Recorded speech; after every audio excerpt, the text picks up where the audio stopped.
So at $55, this knife makes the Bugout pretty hard to justify. Welcome back to the channel, folks. I am Matt, and I hope you're all doing well. Today, we're going to take a look at the QSP Ferret. It's one of their newer models. We're going to compare it to the Bugout. I know over the years, there's been a lot of Bugout killers and a lot of people emulating that kind of evergreen design. But as time goes on, they seem to get better and better. So let's go ahead and dive into it. Now, your QSP packaging is pretty simple. Comes in a box. You get a couple stickers here. Also, this little warranty card that's got info about the product. And now the Ferret here comes in a lot of different flavors. This is the G10 version with the rose gold blade, but it does have blades in a bunch of different colors, or you can get it in the regular stonewash satin, so on and so forth.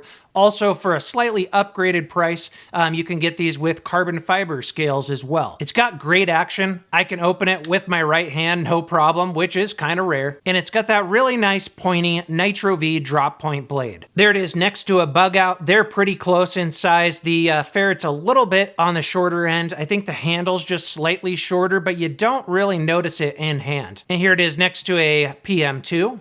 Now, overall length on this guy, about a 3-inch blade, about 7 inches overall. It is a liner lock. Great action on this. They do a great job with that. Your centering is pretty much perfect. QSP logo on the pivot there. I like that they do a filler tab for the reversible clip, just makes it look a bit classier. It's got skeletonized liners inside, some standoffs as well. Good lockup on this. For an EDC knife, a liner lock is more than good enough, and I actually prefer it over some other locks. I just think that it's pretty fun to fidget with. You get that nice detent to it. And like I said, the action on this, just great. There's a reverse flick. And then here is the thumb flick. Yeah, that's pretty good for me with a right hand. There's a look at your thumb studs. I think the placement is just about perfect. No issues there. You do have a tiny bit of jimping right there. Deep carry clip, little spot for your lanyard. The pivot here is a T8. Unfortunately, the body screws and the clip screws are T6. I do like the way they hide away those clip screws though with just the 2 holes.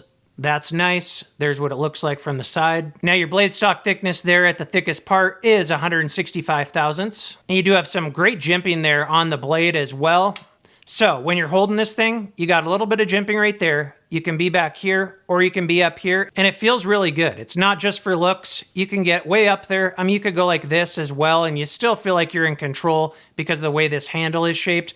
But most of the time I'm using it, it's gonna be like this or like that. Now, it's a bit thicker blade, but it gets pretty damn thin here down by the edge. It's got a high flat grind, as you can see. But overall, I think ergonomics are great with this, and I have pretty big hands. I can still get 4 fingers on it. My pinky kind of sits right there. Okay, I have no issues with that. I like a knife this size. I carried a Bugout for years. I got one the first year it came out. In fact, where's it at? Here it is. This is the one that I bought. It was, what was it, 2016? Help me out in the comments, guys. I've since put scales on this one. It's got the Applied Weapons Technology scales, and it's been beat quite a bit, as you can see. As far as weight goes between the two, here is a Bugout with the Grivery scales, 1.9 ounces. I think they claim 1.8. Here it is with my Applied Weapons Tech scales, 2.5. And here is the Ferret.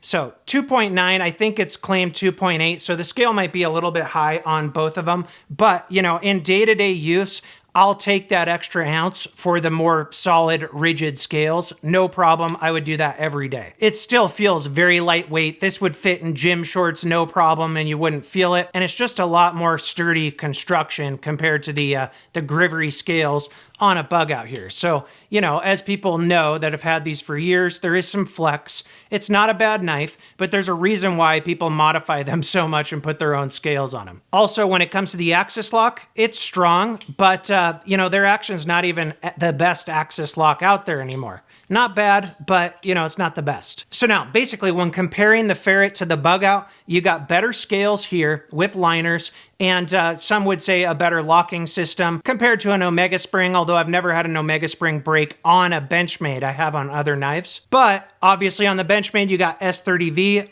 versus Nitro V. So your edge retention is going to be better up here, but this blade is going to be tougher and it's easier to sharpen, and I think a little more corrosion resistant as well, but they're close there. there. So now, I don't think QSP is reinventing the wheel here, but this is a fantastic offering. The action on this is just great. It's got a really nice detent. I found myself fidgeting with this guy quite a bit. Great for reverse flick. It feels good in the hand. You can get Nitro V stupid sharp. There's a reason why a lot of high-end fixed blade makers are using Nitro V lately. It's just a very tough steel, easy to sharpen, and you can get it super duper sharp. It's kind of an upgraded AEBL. Thumb flick's great. Reverse flick is great. I can do it with my right hand, which I can maybe only do with like 10% of the knives out there.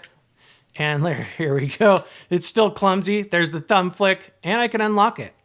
I'm getting proud of myself. So yeah, like I said, it's a fantastic knife. There's a lot of evergreen, style Benchmade Bugout knives out there, but they do it really, really well. As far as any cons, I do wish that there was T8 screws on the body instead of T6s. And on this particular model, I'm not super fond of rose gold, but big thanks to QSP for sending it out for a review. And you can get this in a bunch of other different blade colors. There's a cool blue one. If you like more of a steel look, obviously you can get those. So a lot of different options. I'll put a link in the description for where you can pick it up. That about wraps it up. Until next time, thanks for watching.